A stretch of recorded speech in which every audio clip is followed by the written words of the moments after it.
आद्या. हरिओम, मी आद्या पवनीकर. आज आपण अशा एका व्यक्तिमत्वाचा परिचय पाहणार आहोत ज्यांना भारताचा जेम्स बॉन्ड असे म्हणतात. ते म्हणजे भारताचे पाचवे राष्ट्रीय सुरक्षा सल्लागार, national security adviser Shri Ajit Doval. देशाच्या सीमा सुरक्षित ठेवण्यासाठी आणि शत्रूच्या मनात धडकी भरवण्यासाठी ज्यांचे नाव पुरेसे आहे, अशा या महान व्यक्तिमत्वाचा प्रवास थक्क करणारा आहे. मी त्यांचा थोडक्यात त्यांची ओळख करून देते. श्री अजित डोवाल यांचा जन्म 20 जानेवारी 1945 रोजी उत्तराखंडमधील पोडी गढवाल येथे झाला. त्यांचे वडील भारतीय सैन्यात मेजर होते, त्यामुळे शिस्त आणि राष्ट्रप्रेम त्यांना घरातूनच मिळाले. त्यांनी अजमेर मिलिटरी स्कूलमधून शिक्षण पूर्ण केले आणि त्यानंतर आग्रा विद्यापीठातून अर्थशास्त्र विषयात MA ची पदवी संपादन केली. 1968 मध्ये ते केरळ केडरमधून IPS अधिकारी म्हणून रुजू झाले. अजित डोवाल यांचा सर्वात मोठा भाग म्हणजे त्यांनी इंटेलिजन्स ब्युरोमध्ये घालवलेला काळ. या काळात त्यांच्या आयुष्यात अनेक रोमांचकारी घटना घडल्या. त्यांनी सतत 7 वर्ष पाकिस्तानमध्ये मुसलमान वेशात राहून गुप्तहेर म्हणून काम केलं. ते तिथे इतके मिसळले होते की कोणालाही संशय आला नाही. तिथून त्यांना भारतासाठी अत्यंत महत्त्वाची माहिती पाठवली. 1988 मध्ये अमृतसरच्या सुवर्ण मंदिरात जेव्हा अतिरेकी घुसले होते, तेव्हा डोवालांनी एक रिक्षावाल्याचा वेश धारण करून तिथे गेले आणि अतिरेकांचा विश्वास संपादन केला. त्यांनी स्वतःला ISIचा एजंट असल्याचे भासवले आणि अतिरेकांच्या रणनीतीची पूर्ण माहिती मिळवून भारतीय सैन्याला पुरवली. याच काळात अनेक असे प्रसंग आले की त्यांना वाटले आता आपण पकडले जाण्याची शक्यता आहे. अशा वेळी अतिशय सावधपणे शांत राहून त्यातून त्यांनी स्वतःला सावरले.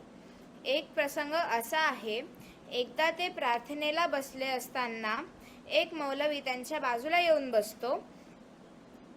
मग अजित डोवाल यांना शंका येते की हा मौलवी आपल्याला फार शंकेच्या नजरेने पाहतो आहे. प्रार्थना संपल्यानंतर ते तिकडनं निघाले आणि मौलवी त्यांचा पाठलाग करत त्यांना एका बंद खोलीमध्ये घेऊन गेला. त्यांनी त्याला विचारलं, तू हिंदू आहेस? तो म्हणाला, नाही. मग मौलवी म्हणाला, मी एक हिंदू आहे. माझे पूर्ण कुटुंब या लोकांनी मारून टाकले व मला मुसलमान केले. तेव्हापासून मी इथेच आहे. तुझे कान टोचलेले आहेत, यावरून तू हिंदू आहे हे लक्षात येत आहे. त्यामुळे लगेच तुझ्या कानाची प्लॅस्टिक सर्जरी करून घे व स्वतःला वाचव. अशा प्रकारे त्यांना अनेक प्रसंगाला सामोरे जावे लागले. 2014 मध्ये पंतप्रधान नरेंद्र मोदीजी यांनी त्यांना राष्ट्रीय सुरक्षा सल्लागार, नॅशनल सिक्युरिटी ॲडवायझर म्हणून नियुक्त केले. त्यांच्या मार्गदर्शनाखाली भारताने आपली संरक्षण नीती ठरवली. 2016च्या उरी हल्ल्यानंतर सर्जिकल स्ट्राईक आणि 2019च्या बालाकोट एअर स्ट्राईक या दोन्ही मोहिमांचे मुख्य सूत्रधार अजित डोवाल होते. डोवाल यांचा एक स्पष्ट सिद्धांत आहे, जर शत्रूने भारताला त्रास दिला तर भारत केवळ स्वतःचा बचाव करणार नाही, तर शत्रूच्या घरात घुसून उत्तर देईल. त्यांच्या याच धोरणामुळे आज जागतिक स्तरावर भारताची प्रतिमा एक कणखर देश म्हणून निर्माण झालेली आहे. अजित डोवाल यांच्या अफाट कार्याबद्दल कीर्तिचक्र या शौर्य पुरस्काराने त्यांना सन्मानित केलेले आहे. याशिवाय प्रेसिडेंट्स पोलीस मेडल, उत्तराखंड गौरव सन्मान पोलीस मेडल यासारखे पुरस्कार त्यांना त्यांच्या कामगिरीसाठी प्राप्त झालेले आहे. केवळ 6 वर्षाच्या सेवेनंतर हे पदक मिळवणे हे सर्वात तरुण पोलीस अधिकारी ठरले. श्री अजित डोवाल यांच्याबद्दल माहिती गोळा करत असताना मला सतत शिवाजी महाराजांचे गुप्तहेर बहिर्जी नाईक यांची आठवण होत होती. या गुप्तहेरांमुळे स्वराज्याला किती मोठा फायदा होतो हे लक्षात येतं आणि या गुप्तहेर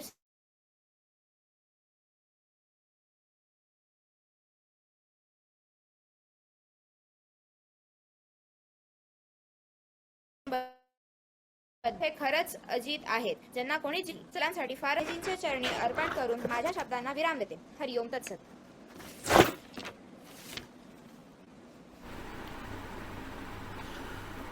अद्या खूपच सुंदर. आणि ॲक्च्युली तू करणार होतीस तर त्याच्यामध्ये मी थोडंसं प्रेझेंटेशन तयार केलं.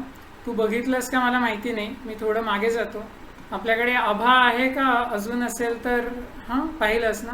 तर जर आभापरी तुम्ही जर व्हिडिओ ऑन केला तर मी तुम्हाला जस्ट स्पॉटलाईटमध्ये घेतो, सर्वांनाच घेतो, कारण हा खूप विशेष भाग आहे जो आपल्याला थोडासा का होईना हा कळला पाहिजे. परी तुला जमलं तर तू स्पॉटलाईट तुझं हे ऑन कर, म्हणजे मी तुलाही ॲड करू शकतो. तर जस्ट मागे जातो मी. आणि फार छान कव्हर केलंस तू आद्या. म्हणजे ऑफकोर्स त्यांची सुरुवात तू कव्हर केलीस, जीवनाची सुरुवात कशी होती आणि कुठे त्यांचं शिक्षण झालं. सो जस्ट ब्रिलियंट, म्हणजे one of the most brilliant people, right. त्यानंतर पाकिस्तानमध्ये 7 वर्ष. आता धुरंधर जर बघितलं असेल, म्हणजे तो आता अर्थात तुम्ही लहानच सगळे, पण कदाचित आईबाबांनी बघितलं असेल, ऐकलं असेल तुम्ही, बरेच त्याचे रील्स किंवा असं काय काय काय काय बघितलं असेल. तर डोवाल सरांच्या जीवनावरती बरंचसं त्याच्यातला भाग आधारित आहे आणि सत्य घटनांवरती आहे. मे हे इट इज व्हेरी डिफिकल्ट. म्हणजे तुम्हाला खायला प्यायला मिळेल का माहिती नाही, तुम्ही कधी पकडले जाल तर काय ब्रुटॅलिटी तुम्हाला फेस करायला लागेल. द टॉर्चर म्हणजे अनइमॅजिनेबल आहे.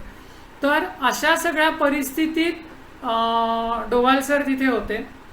आणि तू हे पण ऑपरेशन ब्लॅक थंडर पण कव्हर केलंस, तर हो की नाही. आणि ज्यांना ब्लॅक थंडर म्हणजे हे कुठे घडलं तू सांगितलंस आद्या.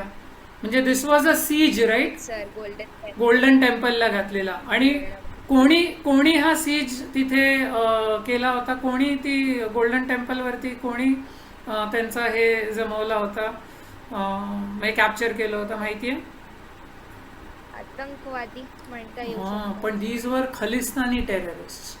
म्हणजे it is another separatist movement. म्हणजे आपल्या भारतावरती इतक्या प्रकारचे आघात झालेले आहेत की हे आपलीच लोक अनफॉर्च्युनेटली त्यांचे ब्रेन वॉशिंग झाल्यामुळे, खूप त्यांना वेगवेगळ्या पद्धतीने चुकीच्या मार्गांवरती ते गेल्यामुळे, नियतकर्म न कळल्यामुळे झालेल्या अनेक गोंधळांपैकी हा एक खूप मोठा गोंधळ आहे. आणि त्याच्यामध्ये घडलं. आणि ह्यांनी डोवाल सरांचं जो सांगितलंस की कसे ते रिक्षा पूल करत होते. आणि तुला हे माहिती आहे का की त्यांच्या अंगावरती त्यांनी सुसाईड बॉम्बिंग वेस्ट घातली होती त्यावेळेस. कारण there was no other way but to carry a live suicide bomb on his body self to convince them that he was a Pakistani ISI terrorist agent to out there to help those people against India. म्हणजे काय guts असतील, काय share courage असेल, असे अनेक गोष्टी आहेत. मिझोराम आपल्यापासून तोडलं असतं, तर मिझोरामला पण इंटिग्रेट करण्याचं काम त्याच्यामध्ये जो मोठा हात आहे तो अजित डोवाल सरांचा आहे. ते करू आपण कधीतरी. ह्यांच्या प्रत्येक ह्या जीवन प्रसंगावरती स्वाध्याय करण्यासारखं आहे. आपण जे ओव्हरव्ह्यू बघतोय. तसंच अलीकडे 2014 साली 46 नर्सेस ISIS मधनं सेफली रेस्क्यू केले. हे सगळे भारतीय सिटिझन्स होते, इंडियन सिटिझन्स. आणि तिथे जाऊन ही निगोशिएटेड विथ ISIS मध्ये ट्रॅप झालेल्या मुलींचे जर तुम्ही हाल जर बघितले असतील, सिरियन मुलींचं, म्हणजे सिरिया नावाचा देश आहे त्याच्यामधल्या अनेक मुलींचे हाल झालेले आहेत. If you hear that and just listen to that, ISIS मध्ये काय क्रौर्य झालेलं आहे आणि किती क्रूर लोक आहेत. We cannot even imagine what has happened with those people. आणि अशा ह्याच्यामध्ये जाऊन 46 ट्रॅप झालेल्या नर्सेसना, सगळ्या फिमेल नर्सेस एकही कॅज्युअलिटी न घेता सोडून आणलं. धुरंधरमध्ये हे IC-814चा हायजॅकिंगचं दाखवलेलं आहे. तो तुम्ही नंतर आपण कधीतरी स्वाध्याय करायला पाहिजे, याच्यावरती समजेल लोकांना काय आहे ते. हा खूप सारा इतिहासच आपल्यापासून गेलेला आहे. आणि शेवटचं जे मला ऍक्च्युली तुम्हा सर्वांना म्हणजे सर्वांनी वाचलं पाहिजे, आणि हे कोट्स त्यांचे जे आहेत काही सिलेक्टेड मी घेतलेले आहेत, पण these 3 things we need to understand. Every single person in our country needs to understand this. आपले पहिले सर्वात पहिला शत्रू जर आपल्या देशाचा कोण आहे तर ती आपलीच लोक आहेत, असं डोवाल सरांनी सांगितलेलं आहे. तू महाराजांचे बहिर्जी नाईकांचा इतिहास आणि लगेचच आपल्याला कोरिलेट होतात बहिर्जी नाईक, ते ट्रिमेंडस कार्य, राईट. महाराजांच्या काळामध्ये जर आपण महाराजांचा इतिहास घेतला 1600s, right, so 400 and whatever 20 years back, so much, right. तर तेव्हापासून आणि त्याच्या आधीचा सुद्धा इतिहास जर आपला काढला तर सगळीकडे फितुरी झालेली. प्रत्येक ठिकाणी संभाजी महाराज पकडले गेले, फितुरीमुळे पकडले गेले. महाराजांना सगळ्यात जास्त लढाई करायला लागली ती आपल्याच नातेवाईकांविरोधात लढाई करायला लागली. महाराजांचे स्वतःचे म्हणजे सावत्र भाऊ त्यांच्या विरोधात येऊन युद्धाला उभे राहिले होते. म्हणजे आपण इमॅजिन करू शकतो की किती मोठ्या घोर कर्मातनं ही सर्व लोक गेलेली आहेत. आणि हा आजचा प्रॉब्लेम आहे. त्यामुळे आता आपण शत्रू आहोत का आपल्या देशाचे, खरं सांगायचं तर आपण नाही आहोत. आपल्या मनामध्ये पण हा भाव येत नाही, शक्यच नाही येणं. पण आपण कळत न कळत गोंधळ घालत असतो. मग आपण न कळत गोंधळ कसा घालत असतो हे थोडंसं लक्षात घेतलं पाहिजे. आपल्याला आज भगवद्गीतेमध्ये नक्की काय आहे, भगवद्गीतेमध्ये किती अध्याय आहेत, त्याच्यामागचे सगळे खरे घडलेले प्रसंग काय आहेत, महाभारत आणि रामायण हे मायथॉलॉजी म्हणायचं का हिस्ट्री म्हणायचं, इथपासनं आपल्या सगळ्यांचं कन्फ्युजन आहे. आणि एकाच मुलाचं नाहीये किंवा मुलीचं नाहीये, तर अशा अनेक पिढ्यांचं कन्फ्युजन आहे. And that is not right. त्यामुळे कळत न कळत काय होतं, other people then start imposing their version of the history, their version of the religion on us. आणि आपल्याला कळतच नाही. मग आपली बुद्धी काम करायचं कमी व्हायला लागतं आणि नियत कर्म म्हणजे नेमकी काय हेच आपल्याला कळेनासं होतं. आणि आपण यात्रा करायच्या ऐवजी ट्रिपवरती निघून जातो आणि भरकटतो. त्यामुळे अजित सरांचं हे वाक्य नक्की लक्षात घेण्यासारखं आहे. दुसरं वाक्य, we were a very advance civilisation, right, पण everybody entered our country and damaged our civilisation. They broke our temples. They stole our women and children. They killed so many Hindus, right? का झालं? कारण we forgot. What did we forget? We forgot how to use a weapon. We forgot how to prepare ourselves for defense. We forgot so many things. आणि नंतर तर मोठ्या काळामध्ये ब्रिटिशांनी systematically आपल्याला हे विसरायला लावलेलं आहे. त्यामुळे ते म्हणतात की we should never forget history as it really is and what actually happen. आणि मग ते म्हणतात, जे तिसरं फार महत्वाचं वाक्य इथे आहे की we should never forget those people who because of whom we are here. Ajit sir is one of them आणि he is one of the greatest. आणि जसे छत्रपती शिवाजी महाराज होते, जसे वासुदेव बळवंत फडके होते, जसे लोकमान्य टिळक होते, जसे स्वातंत्र्यवीर सावरकर होते, स्वामी विवेकानंद होते, संतांची आणि राष्ट्रपुरुषांची ही भूमी आहे. आणि त्यांच्या बलिदानामुळे आणि त्यांच्या त्यागामुळे आज आपण इथे इतक्या सहज पद्धतीने केंद्र घेऊ शकतो, ह्याबद्दल बोलू शकतो.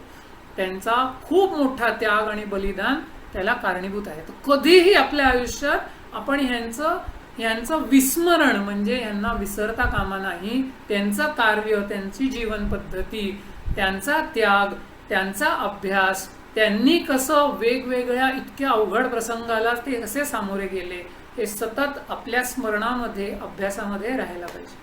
तर व्हेरी ब्युटिफुल स्वाध्याय. आद्या खूप सुंदर केलास आणि असाच प्रत्येकाने सहभागी होऊन करायला पाहिजे. आता आपण लास्ट पार्टकडे जाऊयात आपल्या केंद्राचा. मी शेअरिंग इथे थांबवतो आणि आता खरं तर डिफिकल्ट टॉपिक, पण आय थिंक तेजश्री मावशी will make it very easy for us. तर तेजश्री मावशी, ओव्हर टू यू. स्पॉटलाईटमध्ये ठेवलं तर चालेल ना हो सगळ्यांना? हो आय थिंक फक्त शेअर करतो मी. हां, शेअर करतो. तर गाईज, आता we need your attention or you are going to go in a pigeonhole, okay? And will not coming back from there. Let's see. Me share करतो एकच मिनिट.